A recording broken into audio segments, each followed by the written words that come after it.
저보고 훌륭한 전도사라고 했는데 별로 훌륭하지 않아요. 제가 세브란스 병원에서 오랫동안 일을 했고 지금은 이제 65세를 은퇴하고 난 뒤에는 협력 전도사, 특히 이제 우리 병원에서 오래 못 있으니까 다른 요양병원이나 아니면 집에서 외래를 왔다 갔다 하는 그런 사람들을 지금 보고 있는데요. 오랜 병원에서 사역을 하면서 많은 것을 환자들은 저의 스승입니다. 환자들은 쉽게 말하면 인간 무능입니다. 환자들의 얘기를 귀를 기울이면 하나님의 음성을 들을 수 있습니다. 오늘 저 특별한 간증 아닙니다. 제가 사역하고 있는 환자들의 이야기입니다. 그리고 부족한 종의 이야기입니다. 근데 여러분 이 이야기에서 하나님의 메시지를 여러분들이 듣기를 바랍니다. 환자들 상담하면서 제가 많은 걸 배우고 있습니다. 첫 번째로 배운 것이 있다면 인생을 어떻게 살아야 할지를 배우고 있습니다. 60대 초반의 남자분이 저한테 이렇게 물었어요. 1인실에 있는데 얼마나 모습이 중후하고 딱 봐도 있는 사람, 많이 배운 사람 같더라고요. 제가 이렇게 물었어요. 자기 인생이 너무 억울하다고. 그래서 선생님이 이렇게 1인실에 계실 정도면 생활이 어렵지도 않을 건데 뭐가 억울하냐 했더니요. 자기는 어릴 적에 공부를 잘했어. 요즘 스카이캐슬처럼 엄마가 하도 공부해서 그 엄마의 뜻대로 자기가 서울대학을 들어갔고 거기 가서도 또 직장에서 한국 최고의 좋은 대기업에 들어갔고 그곳에서 또 친구들 동료들보다 더 빨리 해서 승진해서 자기는 이사까지 됐대요. 그 가운데 아이들은 조기 유학에다 해서 엄마를 따라서 아내를 따라서 미국 가서 생활했고 기러기 아빠로 10년 가까이 살았다고 합니다. 이제 애들도 미국에서 명문대학을 나와서 변호사로 의사로 자리를 잡았고 아내도 돌아왔습니다. 저도 돈도 모을 만큼 모았고 올라갈 만큼 올라갔고 저도 퇴직했습니다. 이제 제가 할 수 있는 것은 재미있게 노는 시간밖에 없었고 교회도 어렸을 적엔 다녔는데 중학교부터 중등부부터 엄마가 공부해야 한다고 교회를 다니지 못하게 했어. 그래서 이제는 어릴 적 다녔던 교회도 다니고 싶고 근데 전도사님이 이게 웬일입니까? 내가 췌장암 시한부 3개월에서 6개월이라고 합니다. 이런 억울한 일이 어디 있습니까? 내가 이럴 줄 알았더라면 그렇게 공부 열심히 하지 않았을 것인데요. 공부 늘 1등 한다고 저는 친구들도 없습니다. 내가 빨리 승진하기 위해서 애쓰지 않았을 것인데요. 그러다 보니까 동료들도 없습니다. 돈 하다 보니까 일가 친척도 없습니다. 그런데 내가 지금 죽음을 눈앞에 두고 나니까 내가 살았던 것이 후회가 됩니다. 우리는 지금 어떻게 살고 있습니까? 이 사람만의 이야기가 아니지 않습니까? 우리도 더 공부 잘하라고 아이들한테 지금 체근하고 있지요. 더 좋은 대학 들어가라. 더 좋은 직장 들어가라. 더 빨리 승진하자. 더 돈 많이 모으자. 끝이 어떻습니까? 인디언들은 말을 타고 가다 가끔 멈춘답니다. 왜냐하면 자기 영혼이 따라오지 않을까 싶었어. 다시 말하면 우리가 우리 생각만 먼저 나가면서 하나님이 우리하고 함께하지 않도록 우리가 너무 바쁘다는 거죠. 이런 사람의 얘기를 들으면서 어떻게 우리가 인생을 살아야 할지를 배우고 있습니다. 또 할머니 한 분은 중풍 걸리신 할머니신데요. 우리는 뇌졸중이라 하죠. 여든이 넘으셨는데 죽음을 앞두고 이렇게 말했어요. 사람들이 죽으면 돌아가신다고 하는데 내가 어디로 돌아간단 말입니까? 믿지 않는 사람들도 죽으면 돌아가신다고 하잖아요. 근데 정작 어디로 돌아갔냐고 묻더라고요.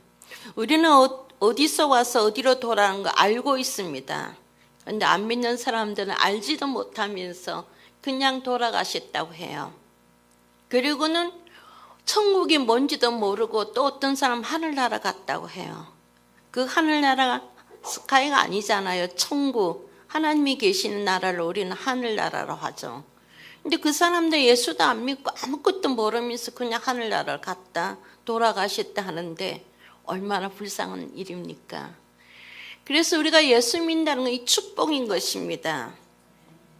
어디서 와서 어디로 갈지 알고 우리가 살고 있는 이 목적도 알고 있지 않습니까? 이게 얼마나 큰 축복입니까?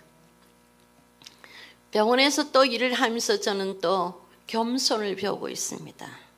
우리 스님들 아시다시피 한자복 입은 다 똑같아요. 회장님, 목사님, 교수님 안 불러요.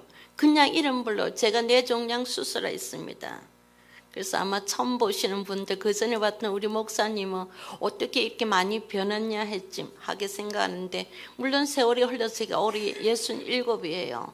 세월이 많이 흘렸지만은 뇌종양 수술을 받았는데 제가 지금 오른쪽에 뇌에 탁구공만한 뇌가 없어요. 그래서 웃긴다. 내가 우리 친구들 나 골빈 여자라. 그랬더니 우리 친구 하나는 그러더라. 지는 빈국만 말해. 자궁이 없으니까. 또 친구 하나 자기는 설계를 떼내야 될 것 같아. 설계 떼는 지는 설계 없는 거라고. 우리가 살다 보면 우리 나이 정도 되면 70 정도 되면 여기저기 고장난 데 많아서 AS에 가면서 사는데요. 제가 뇌종양 수술 받고 한자복을 입게 됐어요. 저희 병원 직원들 제가 전도사인 거 다 알아요. 근데 저를 보고 간호사들이 이름을 부르더라고요. 방사선 종양 치료, 방사선 치료 받는 데 가니까 치료사들이 저한테 이름을 부르더라고요. 좀 내가 섭섭하게 여겼더니 뭐라고 얘기하냐 하면 저한테 전도사님 우리가 모르지 않지만 한자복 입으면 다 이름 부르게 돼 있어요. 이해하시죠? 그래서 이해한다고. 왜냐하면 한자복 입으면 똑같아요. 그러니까 한자복을 입게 되면 겸손해지는 것입니다. 1인실 다 필요 없어요. 누가 나았냐가 중요한 거 아닙니까? 한자복을 입게 되면 겸손해져. 왜냐하면 스스로 할 수가 없기 때문에 누군가의 도움을 받아야 되고 최소한도 의사 간호사 도움을 받아야 살 수 있기 때문에요.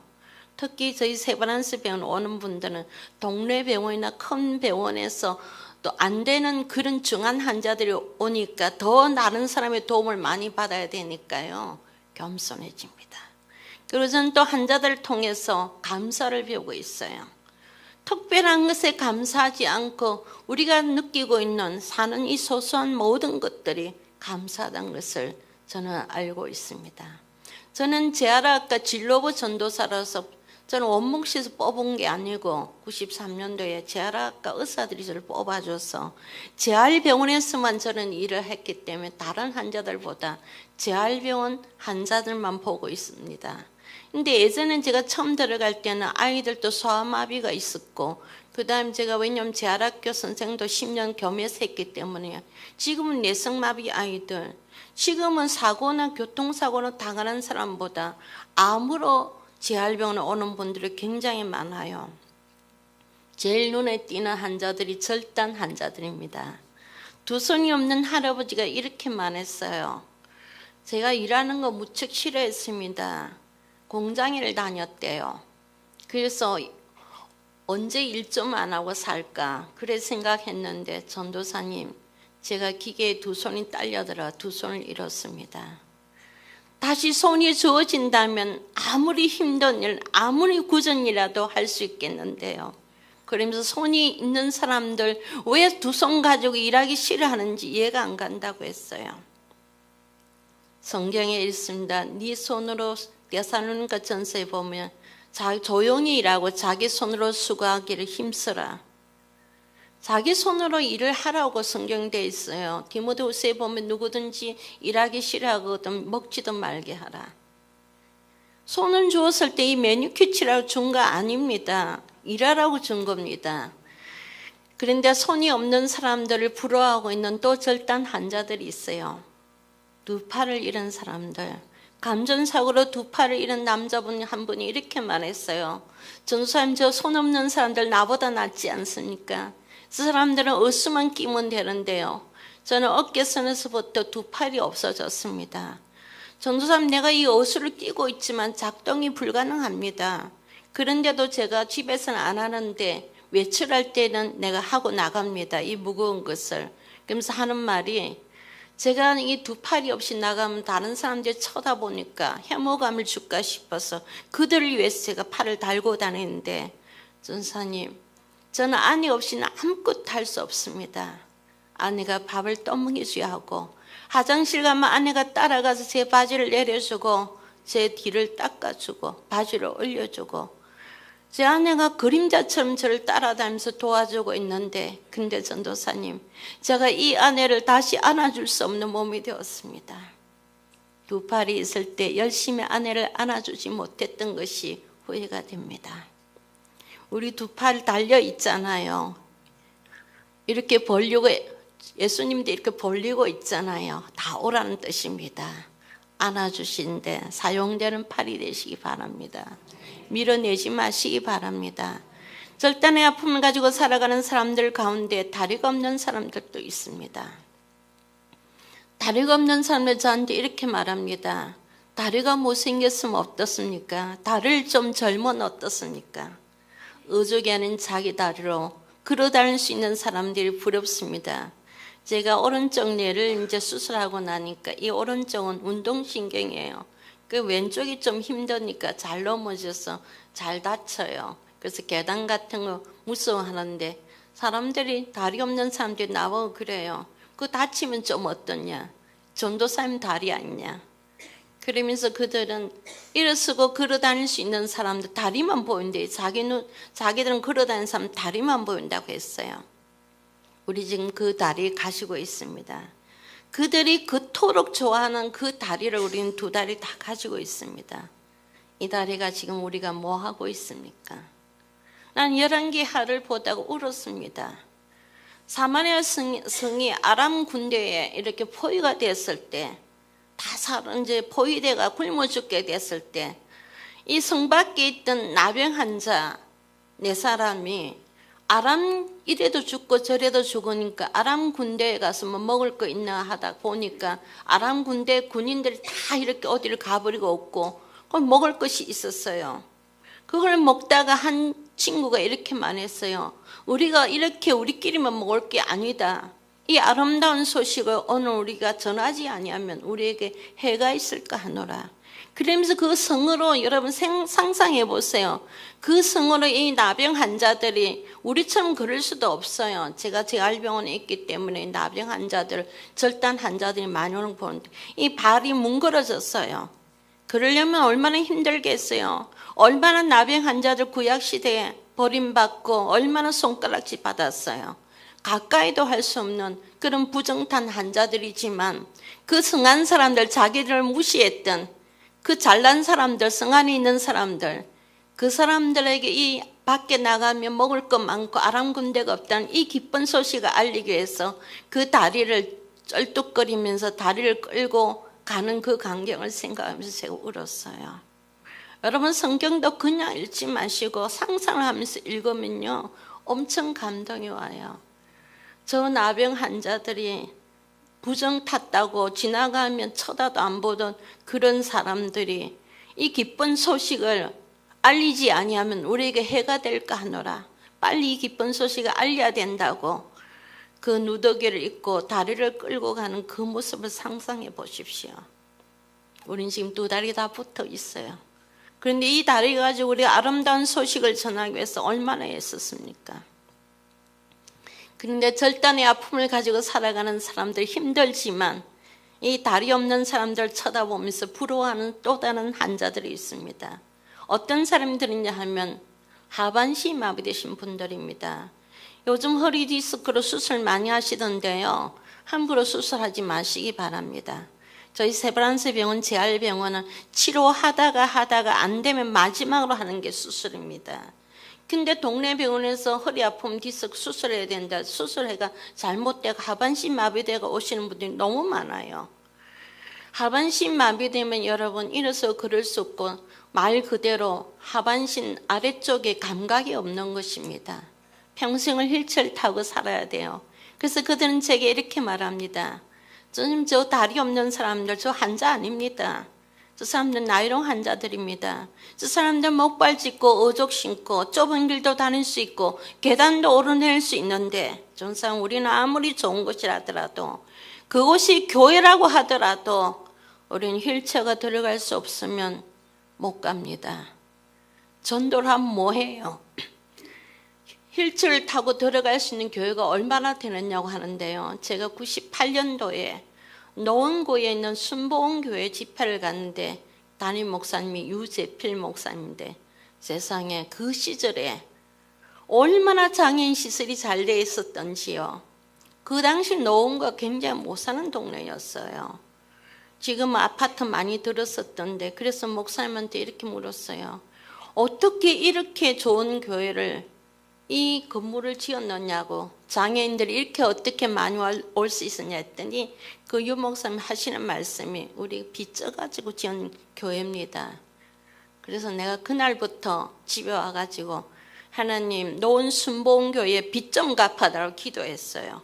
왠 줄 아세요? 장애인들 지극히 약한 자에게 한 것이 바로 내게 한 것이라고 했는데 그 빚을 내가면서 그 어려운 동네에서 98년도입니다. 지금부터 20년 전 아닙니까? 큰 교회도 내가 가서 보니까 엘리베이터가 없었는데 엘리베이터 있죠. 장애인 시설 너무 잘 돼 있죠. 여의도 순복음교회는 가면요 장애인들 지하에서 예배드리게 장애인들끼리 돼 있어요. 근데 노원 순복음교회는 아니더라고요. 장애인들도 같이 돼 예배 때. 그래요. 이 지체 장애인들은요 의식이 온전히 있기 때문에 이 정신지체 장애인들하고 같이 이렇게 취급하면 안 되거든요. 오늘 우리 예쁜 아가씨도 와 있는데 저도 다 알아들 수 있어요. 장애인이지만은 여러분 장애인도 여러 종류가 있거든요. 근데 같이 예배드는 공동체로 같이 인정해 주니까 제가 5년을 청나게 기도해요. 지금도 기도하고 있어요. 노원 순복음교회가 유재필 목사님. 그런데 5년 후에 기도하는 가운데 5년 후에 그 유 목사님 우리 병원에 신방 오셨는데 제가 첫 마디로 목사님 빚 어떻게 됐어요 했습니다. 빚 벌써 갚고 그 옆에 성민 장애인 복지관까지 만들었다고. 그래서 내가 목사님 우리 첫 번째로 어른 선교를 그 노원 순복음교회 성민 장애인 센터로 갔어요. 얼마나 잘 돼 있던지 우리 치료사들이 가서 보더니 이 동네 재활병원보다 더 나은데요. 제가 오늘 왜 이런 얘기 하냐면 여러분들도 교회 언젠가는 새로 지을 거 아닙니까? 그죠? 올라오면서 화장실 가면서 너무 놀랐어요. 내가 이 정도 되는 그럴 수 있는데 여기도 내 미끄러질까 걱정했는데 다음에 교회 새롭게 지을 때 꼭 엘리베이터 있는 교회, 장애인들도 같이 예배드릴 수 있는 그런 교회를 지으시기 바랍니다. 그런 마음으로 열심히 기도하시면요 하나님께서 반드시 큰 교회 지어주실 것이고요. 여러분들 헌금하면 건축 헌금 많이 한 사람은 그만큼 하나님이 갚아주십니다. 제가 노원 순복음교회에서 또 오라고 하더라고. 3월 달에 끝내 간다고 했어요.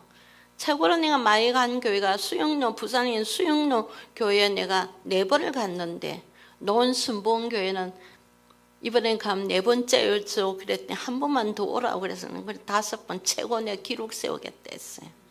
그랬더니 장로님 한 분이 전화가 왔어요. 전도사님 3월달 우리 교회 온다면서.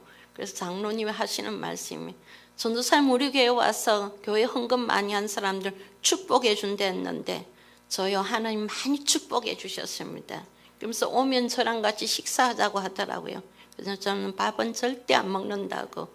어쨌든 교회 지을 때 그 가난한 동네에서 그렇게 장애인 시설을 많이 했는데 이 병원 전도사인 장애인 돌보는 전도사 마음이 이렇게 감동이 되어가지고 그 교회 빚 갚아달라고 기도할 정도면 하나님은 얼마나 그 교회를 사랑하셨겠습니까? 하반신 마비되신 분들이 감각이 없어서 일어서 걷지 못하는 불편함보다 더 큰 불편함이 있다면 감각이 없기 때문에 소변이 마려운지 대변이 마려운지 느낄 수가 없습니다. 우리는 감각이 있으니까 방광이 차면 소변은 마렵고 나고 화장실 가서 소변 넣으면 되는 겁니다. 스스로 다 할 수 있어요. 근데 이 사람들 폴리비를 끄거나 아니면 벼는 장류라 해서 장을 밖으로 내서 지금 하고 있는데 그전에는 이렇게 두들겨 가지고 소변을 뽑아내고 했는데 요즘 많이 좋아졌더라고. 그래도 얼마나 불편하겠습니까? 이제 초등학교 들어갔어요. 5살짜리 아이가 교통사고로 하반신 마비가 돼서 왔어요. 내가 그게 학교 가는 날마다 월화수목금은 토요일 날 제가 너무 좋아해요. 걔가 오늘 학교 안 갔을 거다. 시영이라는 애인데요, 늘 기도합니다. 그 어린 것이 얼마나 친구들하고 뛰놀고 싶겠습니까? 이 소변 대변 때문에 어떻게 수업을 할 수 있을까? 그게 걱정돼가지고요, 걔가 토요일 날 오늘 학교를 안 가지, 오는 주일날인가 학교를 안 가지. 생각해 보세요. 걔가 평생 그렇게 살아야 하는데. 내 발로 그래서 화장실 가서 대소변 마음껏 할 수 있다는 거, 이건 축복입니다. 그래서 저는 밥 먹을 때만 감사 기도 드리는 것이 아니라 화장실에 가서도 감사 기도를 드립니다. 저 전도사가 별걸 다 감사하다고 화장실에 가서도 감사 기도를 드렸냐, 그렇게 생각할지 모르겠지만 병원에서 일을 하다 보니까 별게 다 감사하더라고요. 어떤 할아버지 한 분이 이렇게 말했어요. 세상에서 가장 쉬운 것이 숨 쉬는 일인 줄 알았더니 내가 폐암 걸리니까 세상에서 가장 힘든 일이 숨 쉬는 일인 것을 이제 깨달았습니다. 그래서 감사할 게 얼마나 많아요. 제가 오늘 이 감사일기라는 걸 가져왔어요. 이게 일단 우리 이번에 여기 1,200원 한데 단체로 구하면 1,000원 하니까 여전돼서 구해가지고 여기 보면 감사할 거리가 있어요. 하루에 한 5개만 쓰라니까 사람들은 뭐라 하냐면 내가 나눠줬더니 5개 감사할 게 어디 있느냐. 그래서 내가 예를 들어 아침에 눈 뜨면 살아있는 거 감사하고, 저녁에는 같이 식구들이 한 집에서 잘 수 있는 거 감사하고, 내 손으로 밥 떠먹을 수 있는 거 감사하고, 화장실 갈 수 있는 거 감사하고, 이렇게 하면 이 감사가 왜 하루에 5개 안 됩니까? 그런 게 그것도 뭐라는 범사에 감사하면 되는데 구체적으로 감사해야 돼요. 그래서 저는 작은 거지만은 이 감사를 써가니까요, 이게 모자라. 아마 한 달에 2권은 해야 될 것 같아요. 이게 6월달 건데 여러분도 한번 해보시기 바랍니다. 그러면 은혜가 넘쳐요. 하반신 마비되신 분들, 그래도 저희 병원 괜찮은 사람들입니다. 이 하반신 마비된 사람들 보고 부러워하는 사람들이 있어요. 목을 다쳐 전신이 마비되신 분들입니다. 요즘 교통사고로 이렇게 목을 치면 여기 목이 이렇게 다쳐서 경추라고 하죠. 전신마비가 되는데 꼭 목을 다쳤으면 전신마비가 오는 게 아니라 요즘 척추 쪽에 암이 또 많아요. 그러다 보니까 암 때문에 마비가 오는 사람들도 많은데요, 이런 사람들은 자기 손으로 휠체어를 탈 수도 없습니다. 옆으로 돌아 눕지도 못합니다. 자기 손으로 밥도 떠먹을 수 없어요. 그래서 맛있는 걸 보고만 있어야 돼요. 옆에서 떠먹여 줄 때까지 기다리고 있는 거예요. 그걸 보면서 우리가 혼자서 밥을 먹을 수 있다는 거, 얼마나 이것이 감사한 일인지 모릅니다. 제가 내 종양 때문에 방사선 치료를 35번 받으면서 먹지를 못했어요. 먹으면 토하고 먹으면 토하고요.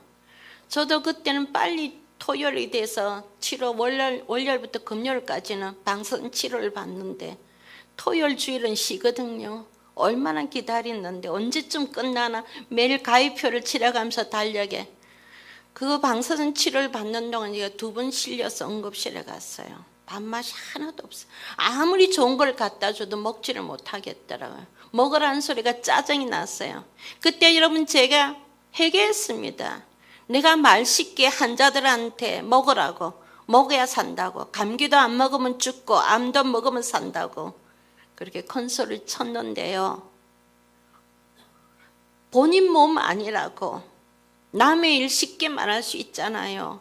괜히 전도사라고 내가 위로하고 건면한다 합시우고 그렇게 했는데 정작 내가 당해보니까 먹으란 말이 짜증나고요. 먹고 싶은데 먹지 못하는 사람이 어디 있겠어요. 먹을 수 없는 형편이니까 못 먹는 겁니다. 찬이 이끈이끈 우리 손으로 밥을 떠먹을 수 있고 입맛이 있는 것을 감사하시기 바랍니다. 전신마비된 남자분 한 분이 저한테 이렇게 말했어요. 전도사님, 제가 집사지만 나이롱 집사입니다. 모태신앙입니다. 그런데 전도사님, 제가 이 나이 되도록, 내가 마흔이 다 되도록 성경 처음부터 끝까지 한 번도 읽어본 적이 없습니다. 그런데 제가 전신마비가 되고 나니까 성경을 읽고 싶은데 성경책을 넘길 수가 없어서 아내 보고 읽어달라고 했더니 아내가 읽다가 집안일 한다고 잠시 떠나면 다음에는 무슨 말씀이 있을까 궁금해서 견딜 수가 없어서 어떻게 혼자서 한번 읽어볼까 하다가 궁렬했는데 내 얼굴이 움직이니까 뺨으로 성경책을 비벼서 햇끝으로 침을 묻혀서 성경 한 장 한 장을 읽어서 드디어 성경 한 권을 통독했습니다. 병실 라운딩 하는데 침상에 성경책이 느들느들하게 누더기에 돼 있는데 여자분이 한 분 있어. 내성마비인데 온몸 비틀려져 있어. 그래서 제가 자매님 성경 많이 읽으셨네요 그랬더니 아니요 아직 한 권도 못 읽었는데 그러면서 하는 말이 성경책 이렇게 보니까 내가 불경스럽게도 전도사님에게 이 엄지발가락 하나만 움직이니까 발가락으로 내가 성경책을 넘겨서 성경책이 이렇게 너덜너덜하다고 손가락 하나만 움직일 수 있으면 성경책을 넘길 수 있는데 발가락 하나 가지고서도 성경책을 넘기면서 읽고 있는 분들이 있습니다.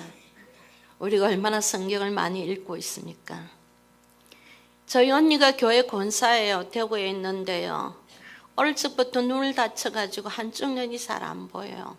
근데 나이가 들어가니까 이제 70이 넘으니까 남아있는 한쪽 눈까지도 희미해지니까 50대부터 한쪽 눈 자기가 늙으면 한쪽 눈도 안 보이게 될 거니까 눈이 있을 때 보일 수 있을 때 성경 읽어야 된다 해서 저희 언니가 백독을 했어요. 그래서 제가 언니 나는 죽을 때까지 백독 못하겠는데 그랬더니 우리 언니는 20년을 읽었대요. 한 해에 5번 써. 그래서 난 백독 못하겠네 했더니 너는 암송 잘하지 않느냐. 그래서 저는 머리가 수술했기 때문에 내가 어떻게 될지 모르니까 성경 암송을 하는데 우리 딸이 그래요. 이게 35페이지를 제가 토자도 안 틀리고 다 암송하니까 엄마는 무슨 기겠냐고. 그럼 내가 부하돼서 엄마 더 안 좋으니까 암송하지 말라고 하는데 여러분 하면 됩니다. 내 머리가 나중에 잘못될까 싶어서 지금 미리 제가 성경을 읽고 그래야 머릿속에 성경이 남아있을 거 아닙니까? 여러분 말도 조심해서 해야 됩니다. 어떤 환자는 이렇게 어느 장애가 왔는데 건드리면 말하려면 고구마 소리밖에 못해요. 서울대 국문학과를 나서 얼마나 많은 의의를 가지고 있었겠어요. 근데 어느 치료사분이 또 나한테 이런 말해. 저기 저 여자분은 건드리면 고맙습니다 한다고. 말해라 감사합니다 소리밖에 못한대. 물어보니까 목사 사무더라고요. 역시 다르구나. 여러분들 이렇게 마취해서 깨어나면요. 무의식 중에 있는 소리를 하게 돼요. 조심하셔야 돼요. 마치 깨어날 때 보면 자기 아내 이름 안 부른 사람이 있기 때문에요. 그래서 회복실 좀 두었다가 데리고 나오는 것입니다. 어떤 장로님이 아내한테 속았대요. 막 이러니까 아내가 살기만 살면 되니까 혹시 바람 피운 일 있으면 얘기해서 했대요. 근데 막상 사니까 죽으라고 그 얘기를 터입을 잡고 꼬집어 지금까지 힘들게 한다고 속았다고 그러는데 무의식 쪽에서 뭔가 나올 건데 우리 속에 있잖아. 우리 머릿속에 우리 말이 습관화되어 있어야 돼요. 그래서 우린 자다가 악몽을 꾸더라도 주여 하잖아요. 우리는 무슨 어려운 일 당하면 주여 이렇게 나오는데 그리고 감사합니다. 고맙습니다. 믿는 사람 달라야 되는 거예요. 불평불만하면 안 됩니다. 제가 잔소리하는 설교 간증하러 와가지고 잔소리하는 것 같아서 죄송합니다. 근데 이 전신마비된 사람들 부러워하는 사람들이 있어요. 어떤 사람들이냐면 의식이 없는 사람들. 살아있지만 뇌를 수술했거나 중풍으로 쓰러졌는데 입으로 음식을 먹을 수 없어서 코에다가 호스를 끼고 배에다 호스를 끼고 시간 맞춰 음식물이 들어가고 있습니다. 눈은 떠 있지만 이름은 불러도 대답이 없습니다. 흔히 말하는 식물 인간으로 살고 있는 이런 환자들이 세브란스 재활병원에 많이 있습니다. 언젠가 지금은 죽었는지 살았는지 모르겠지만 언젠가 어떤 아내가 저한테 이렇게 말했어요. 전도사님 아시지 않느냐고. 우리 애들 아빠가 교통사고로 식물인간이 된 지 10년이 지났습니다. 그런데 유치원 다니는 딸아이가 지금 대학생이 됐는데도 아직 깨어나지 않고 있습니다. 저 많은 거 안 바랍니다. 남편 돈 벌는 거 안 바랍니다. 일어서고 걷는 것도 애저녁에 포기했습니다. 내가 이렇게 이 병원 저 병원을 이렇게 남편을 데리고 전전하는 이유가 있습니다. 언젠가는 남편이 깨어나서 내가 당신 아내인 것을 알아보고 여보라고 불러줄 그런 날이 있을 것 같아서 제가 남편을 포기할 수 없습니다. 여보 소리 한번 듣고 싶어서 10년이 넘은 그 남편, 의식 없는 남편을 데리고 이 병원 저 병원을 전전하는 아내를 보았습니다. 남편 돈 적게 벌어온다고 불평할 수 있겠습니까? 집안일 거들지 않는다고 남편한테 짜증낼 수 있겠습니까? 돈 벌어오지 않는다더라도 건강한 남편 주신 것만 하더라도 감사하시기 바랍니다. 왜 남자들이 아멘해요? 오늘 여전도에서 아멘해야죠. 그렇죠? 감사하시기 바랍니다. 26살에 약혼녀 집에 세배로 갔다가 교통사고로 다쳐서 식물인간이 된 아들이 있어요. 그 약혼녀는 하나도 안 다쳤어요. 한 3년 정도 그 약혼녀가 이제 우리는 오래 못 있으니까 나갔다 들어갔다 하는데 주기적으로 나갔다 들어왔다. 제가 나가 있는 사람들 이런 사람들 제가 이제 신방도 하고 전화로 이제 하는데 또 들어왔더라고요. 들어왔는데 그 전에 그 약혼녀는 어떻게 됐냐 했더니 계속 왔어. 그냥 포기하고 시집가라 해서 시집 갔다고. 근데 이제 왜 요양병원이 있는데 약탈하는 우리 병원에 와요. 그냥 한 번 왔는데 그 50대에 늦둥이를 낳았어요. 49인가 늦둥이를 낳았고 이혼했기 때문에 유일하게 하나 있는 아들인데 그 아들 하나만 보고 살아왔다고 하는데 그 아들이 식물인간이 됐는데 이제 그러니까 70이 넘었잖아요. 26살인가 지금 한 40쯤 됐겠다. 70이 넘었는데 80 가까이 됐어요. 늦둥이니까. 근데 그 엄마가요 나보다 더 젊어 보이더라. 그래서 웬일이에요 우진이 엄마 왜 이렇게 하나도 아들 때문에 고생해서 늙을 줄 알았는데 하나도 안 늙었는데 그랬더니 저 보톡스 맞았어요. 여러분 웃으시지 마시기 바랍니다. 그 말에서는 울었어요. 왜 보톡스 맞았냐 했더니 자기 아들이 깨어나면 엄마가 너무 늙어 있으면 엄마를 알아볼 수 없을 것 같아서 제가 보톡스 맞았습니다. 보톡스는 이럴 때 맞는 것입니다. 누가 나보고 그러더라. 공짜로 보톡스 놔줄 테니까 오라고 그러더라. 전도사님 강사니까. 그래서 늙으면 늙은 대로. 저희 어머니 어렸을 적에 우리 딸들 모아놓고 이렇게 말했어요. 여자는 잘 살아야 한다. 30대는 청순하고 40대는 화려하고 50대는 우아하고 60대 이상은 인자하게 늙어야 한다. 지금은 아니죠. 지금 50대까지 저기 화려해도 됩니다. 이제 한 10년쯤. 그래서 인자하게 늙어야 된다. 맞습니다. 이 나이에 우리가 청순하면 뭐 하겠습니까? 이 나이도 청순하고 싶어서 단발하고 다니는 사람 있긴 있었어요. 이 나이에도 젊어지고 싶어서 보톡스 맞는 사람들 많이 있어요. 저는 아파서 못 맞는다 했어요. 어쨌든 간에 생각해 보십시오. 아들이 깨어났어. 그러니까 아들을 포기할 수 없는 거예요. 엄마 소리 듣고 싶어서. 근데 태어나서 한 번도 엄마 소리를 못한 사람들도 있잖아요. 제 아락교 선생 10년 했는데요. 그 엄마들 하나같이 저한테 이렇게 말했어요. 어떻게 해서 자식을 낳아서 엄마 소리를 한번 들어볼 수 있습니까?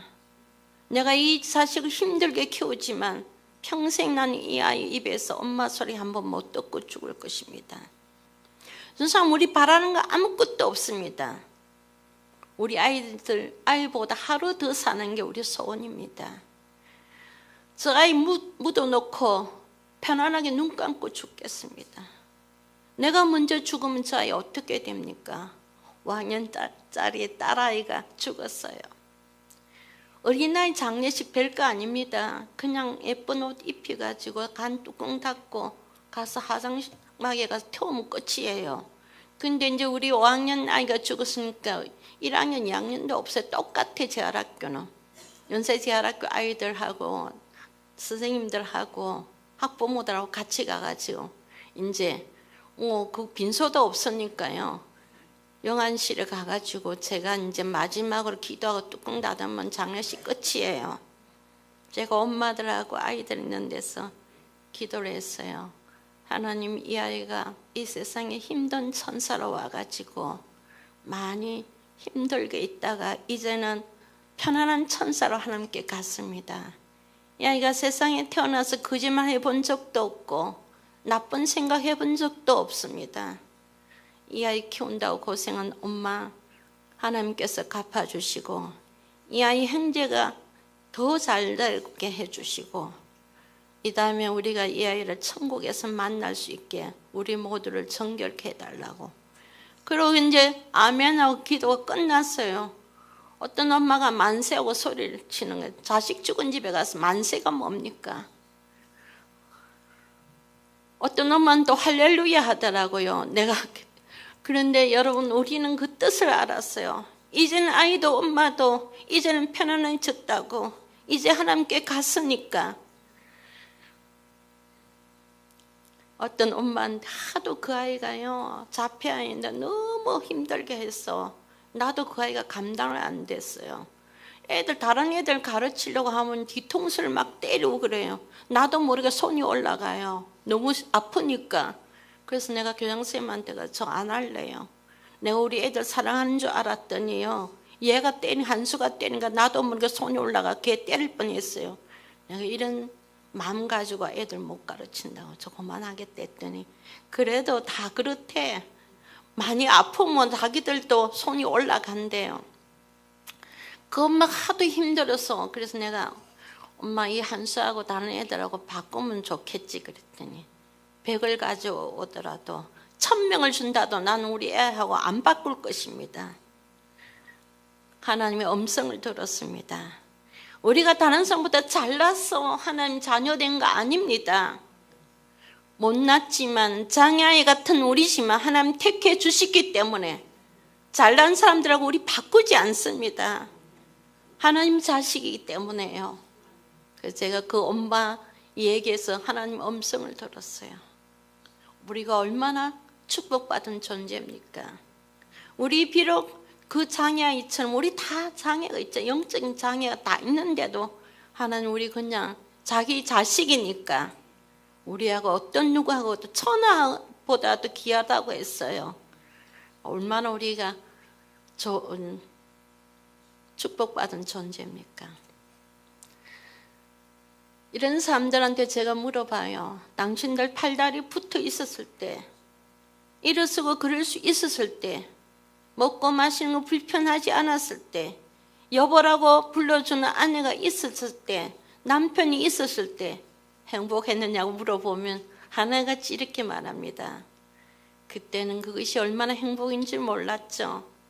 그때는 그 감사하지 못했습니다. 당연히 있는 걸로 알았습니다. 근데 잃고 나니까 그것이 얼마나 소중한 것인가를 뒤늦게 깨달았습니다. 하나님 우리에게 주어졌을 때 이 감사한 줄 모릅니다. 사실 오늘 이 현재가 가장 좋은 것입니다. 이게 하나님의 선물입니다. 그래서 프레젠트는 선물인과 동시에 현재라는 말로 사용되고 있어요. 오늘 이 현재가 하나님께서 내게 주신 가장 선물이기 때문에 오늘 감사하지 않는 사람은 내일 감사할 줄 모릅니다. 작은 것에 감사할 수 있어야만 됩니다. 날마다 감사하시기 바랍니다. 감사 일기 쓰시기 바랍니다. 내가 이 팔아먹으려고 한 거 아니고요. 이게 얼마나 좋은 건데 그냥 범사에 감사합니다 하지 마시고 밥 먹을 수 있어 감사하고 교회 갈 수 있어서 감사하고 그러면서 하나같이 후회한다면 다시 옛날로 되돌아갈 수 있게 해달라고 기도하고 있지만 그 옛날로 못 돌아갑니다. 인생은 연습이 없습니다. 만약 연습이 있다면 우리 이렇게 살지 않았을 것인데요. 그러면서 그들은 이렇게 말해요. 기적이 일어나게 해달라고 기도해달라요. 목사님 한 분이 구강암에 걸렸어요. 설교 못하잖아요. 말도 못하니까 사모님이 이렇게 말했어요. 그전에는 우리 목사님 당연히 설교할 수 있는 줄 알았더니 암에 걸리니까 설교를 못하게 되었어요. 뇌졸중으로 또 어느 장애가 오시면 또 사모님은 또 이렇게 말했어요. 전도사님, 우리 목사님이 하반신 마비됐으면 저렇게 휠체어 타고 가서 내가 마이크 대면 설교라도 할 수 있을 것인데요. 말을 못합니다. 그래서 제가 이 기도회 시간에 예배 시간에 몇 명 안 되니까 사모님 목사님 모시고 오라고 그랬어요. 목사님 오셨는데 목사님 지금 축도하실 것입니다 했더니 사람들이 목사님 말도 못하는데 무슨 축도하냐 싶어가지고 제가 사모님 보고 손을 들으라고 해서 목사님 손을 이렇게 받치고 들으라 했어요. 그리고 제가 축도를 제가 했어요 하면서 목사님이 지금 축도하신다고 제가 읽어드렸어요. 그러고 난 뒤에 아멘 했는데 사모님 우시더라고요.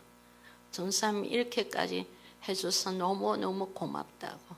축도라도 할 수 있으면 좋겠다고 했는데 사모님 두 손 올려주고 제가 얘기해서 축도한 거 아닙니까?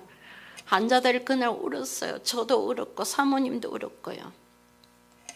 다시 말할 수 있는 기적이 일어나게 해달라. 손가락 하나만 움직일 수 있는 기적이 일어나게 해달라. 발가락 하나만 움직일 수 있는 기적이 일어나게 해달라. 소변만 있고 대변만은 기적이 일어나게 해달라. 그렇게 기적이 일어나게 해달라고 저한테 기도를 부탁하고 있지만 제가 부족해서 그런지 기적이 일어나지 않고 있습니다. 근데 그들이 그토록 바라는 그 기적을 여러분과 저는 지금 다 누리고 있습니다. 근데 우리가 얼마나 감사하며 살고 있습니까? 우리가 누리고 있는 것은 그 사람들을 뒤에서 우울감을 가지라고 제가 하는 게 아닙니다. 많이 가진 것은 오프라 윈프리가 그랬어요. 많이 가진 것은 축복이 아니라 나누라는 사명이라고요. 그들과 같이 나누기 위해서는 우리 많이 벌어야 되는 것입니다. 그래야 복지에 많이 할 수 있지 않습니까? 내가 뭘 해가 벌겠느냐. 요즘 경기도 안 좋은데 그렇게 생각하지 마십시오. 손 있지 않습니까? 말할 수 있지 않습니까? 다리 있지 않습니까? 뭐든지 열심히 하려고 하면 하나님 주십니다. 잃어버린 거 가지고 후회하는 그런 환자들 보면서 저는 제 자신을 발견했어요. 나 역시 귀한 선물 주셨을 때는 감사한 줄 모르고 살다가 잃고 난 뒤에 이 나이가 돼서도 후회하는 게 있습니다. 이제 저의 이야기를 하겠습니다. 부끄럽게도 저는 예수 안 믿는 가정에서 태어났어요. 저희 병원 목회자들 거의 다 보면 몇 대쯤 있는 집, 아버지가 목사다, 어머니가 권사다, 아버지가 장로다 이러면서 자랑하는데요. 저는 독실한 불교 집안에서 자랐어요. 근데 하나님이 저를 택해 주셨어요. 어릴 적부터 친구들 따라 교회도 다니고 미션스쿨 나왔어요. 근데 부모가 예수 믿지 않았기 때문에 믿음의 뿌리를 내릴 수가 없었어요. 자녀들에게 가장 큰 축복이 있다면 부모가 돈이 많은 것도 부모가 많이 배운 것도 아닙니다. 부모가 예수 믿는 것입니다. 그래서 나는 우리 아이들한테 맨날 그래. 니들은 태어날 때 금수저 물고 나왔다고. 그러면 우리 아이들이 무슨 엄마가 아무것도 없으면서 우리를 금수저, 예수 믿으면 금수저 물고 나온 거예요. 사람들 천복을 받았다고 그러길래 저 사람은 사주에 천복이 있대. 우린 예수 믿으면 다 천복이라 그랬어. 하나님 복 아닙니까? 믿지 않으면서도 그 사람들은 천복이라. 그게 하나님 복인데 예수 안 믿는 사람들은요 무슨 말 뜻인지도 모르고 우리가 하는 말을 하고 있어요. 그러니까 못된 신앙은 다 금수저 물고 태어난 겁니다. 믿습니까? 금수저 물어서 우리 다 천복 타고난 사람들입니다. 그래서 제가요 너가 어렸을 적에 부모가 예수 안 믿는 게 상처가 됐어요. 난 이 다음에 우리 애들은 엄마하고 아빠하고 같이 손잡고 교회 가게 해야지 그랬는데 이게 웬일입니까? 교회 문턱 들락날락 하면서 부모가 예수 안 믿으니까요 남자를 만나 믿지 않는 남자를 만났어요. 참 마음에 들었는데 시어머니 이렇게 말했어요. 우리 아들하고 결혼할 것 같으면 네가 교회 들락거리던데 우리는 안 된다. 나 따라 절을 열심히 다녀야 된다. 확답을 받더라고요. 그래서 어머니 시킨 대로 하겠습니다 하고 예수님 대신 남편을 택했어요. 그래서 결혼하자마자 제주도로 내려갔습니다. 제주도는 별의별 우상을 섬기는 곳입니다. 섬에는 굉장히 우상이 많습니다. 3년을 그 우상과 짜가며 지냈어요. 근데 여러분 하나님은 한 번 택한 영혼은 결코 버리지 아니하십니다. 3년 만에 우리가 서울로 이사를 왔어요.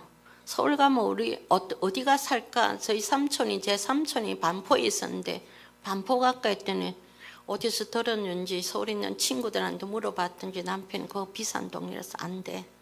그러면서 우리 강북 쪽에 뭐 서대문 가까운 쪽에 있어야 되는데, 그래서 남편이 시도를 가지고 어디 살까 보더니 이를 보더니 택했대. 어딘데 이렇게 불광동이래. 그때는 서대문구 불광동이었어요. 절이 많아서 불광동에 그 불자가 불교할 때 불자거든요. 하는 말 불교 신자니까 우리 불광동에 살아야 된대. 그래서 우린 절이 많다는 불광동으로 이사를 갔습니다. 근데 여러분 그 불광동에서 하나님이 기다리고 계셨습니다. 저희 남편의 친한 친구 대학 동창이었고 같은 직장에 다녔던 손세만 씨는 분, 지금 목사님이 되셨어요. 그분이 우리를 전도하기를, 그분이 같은 날 같은 동네로 같이, 그분은 부산에서 서울로, 우리는 제주도에서 서울로, 같은 날 서울로 발령이 났고 같은 불광동에 살게 되었어요. 이런 우연이 있나 했더니 그 친구가 이렇게만 했어요. 하나님 안에서는 결코 우연은 없다. 사실 그 친구가 우리한테, 우리 제주도 살 때 3년을 전도 편지를 보냈어요. 예수 믿으라고. 남편은 뜯어보면, 처음에는 뜯어보더니 나중에는 보지도 않고 그냥 휴지통 버렸어요. 보나마나 예수 소리겠지.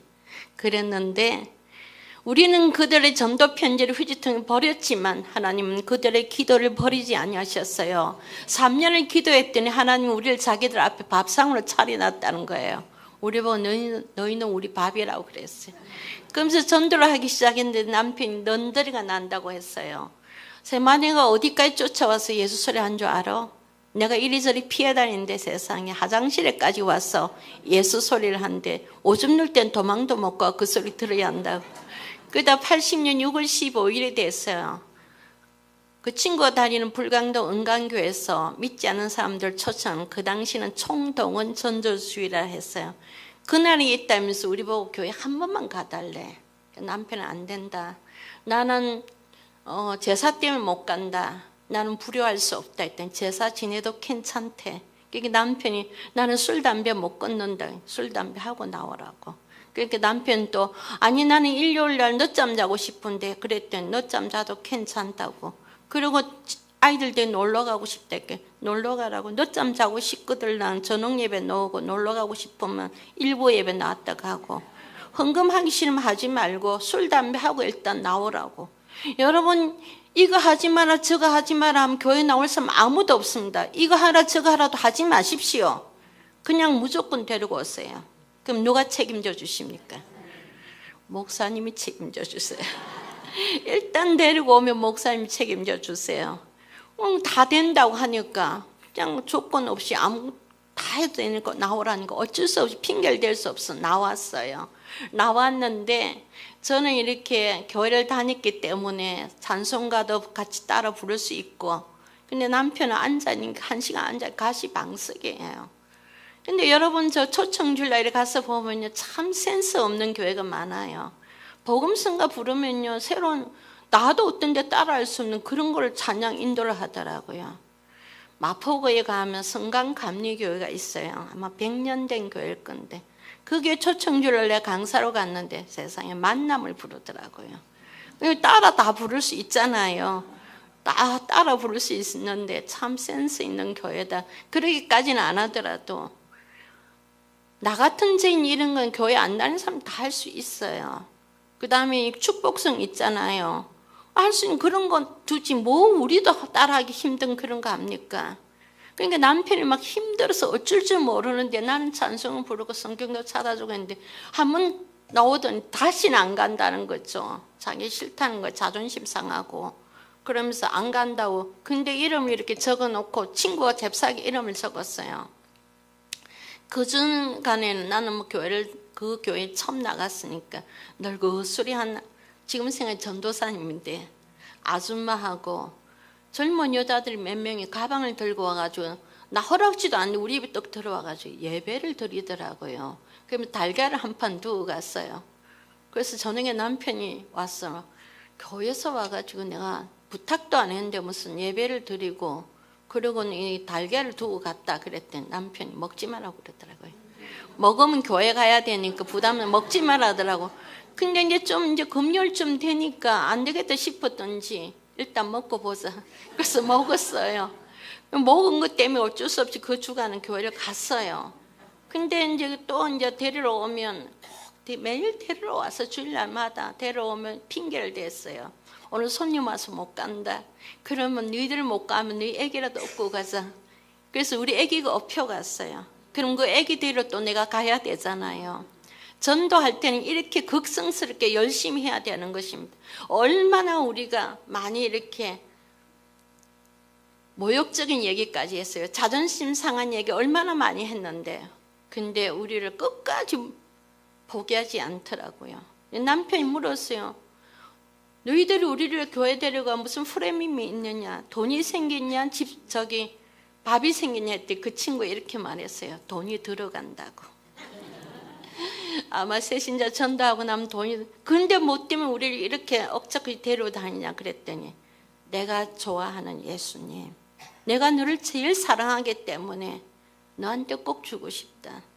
나 봐라 얼마나 사람이 달라졌냐. 나 술 담배 다 끊었지 않느냐. 이래도 나 기쁘고 행복하다. 남편이 맨날 그랬어요. 예전에 술 담배 하던 저기 말이지 부산 동성교회 임장로 딸하고 결혼하더니 장로 사이가 되고 나니 그 술 담배 다 끊고 사람이 달라졌다. 100% 달라졌다. 그러니까 너도 달라질 수 있다. 그래가지고 이제 억지로 끌려다녔어요. 포기를 안 하더라고요. 여러분, 수백 명, 수천 명을 전도했던 사람들 저 존경합니다. 근데 한 영혼을 전도해놓고 그 영혼이 뿔을 낼 때까지 끝까지 책임지는 그런 분들 저는 더 존경합니다. 그들이 그때 저를 포기했더라면 어떻게 됐겠습니까? 끝까지. 우리가 그렇게 많이 구박을 했는데도 포기하지 않더라고요. 그러다가 80년 12월 달이 됐어요. 그때는 1일 1일부터 3일간이 연휴였습니다. CCC 한국대학생 선교에서 하는 원단 금식 기도회가 있었어요.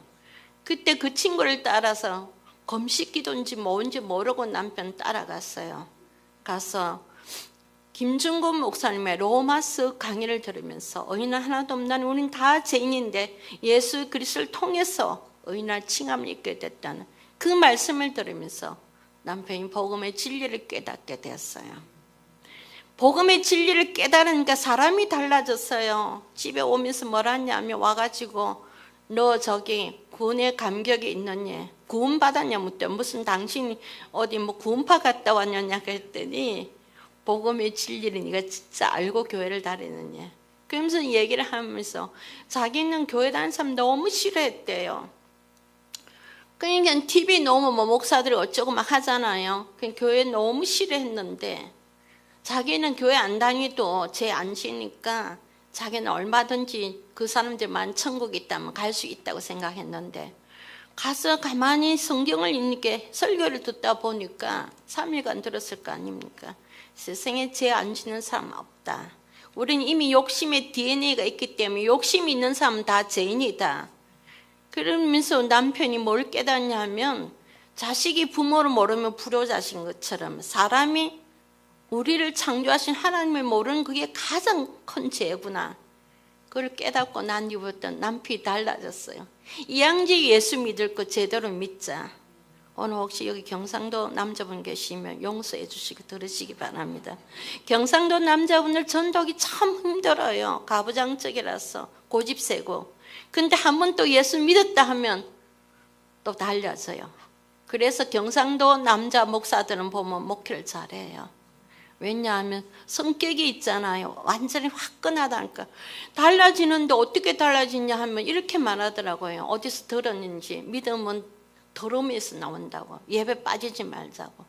그래가 아이를 얻고 걸리고 새신자 때 어디를 가냐면 새벽기도를 가요. 아이들이 철학이 들어가면 아이들 울고 가도 가요.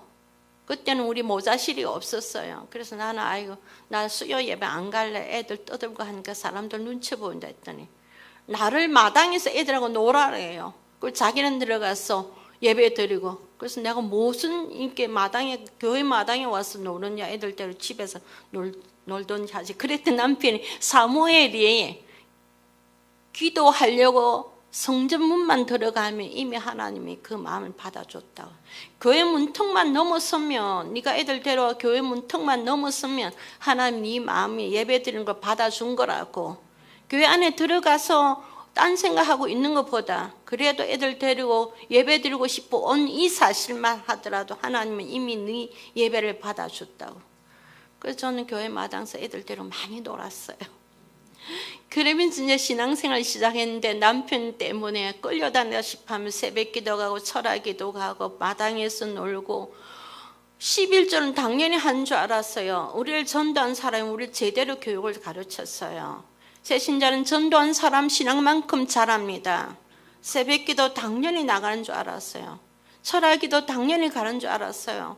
11조 새신자 때도 했습니다. 그 사람들이 11조 하는 거 가르쳤기 때문에요.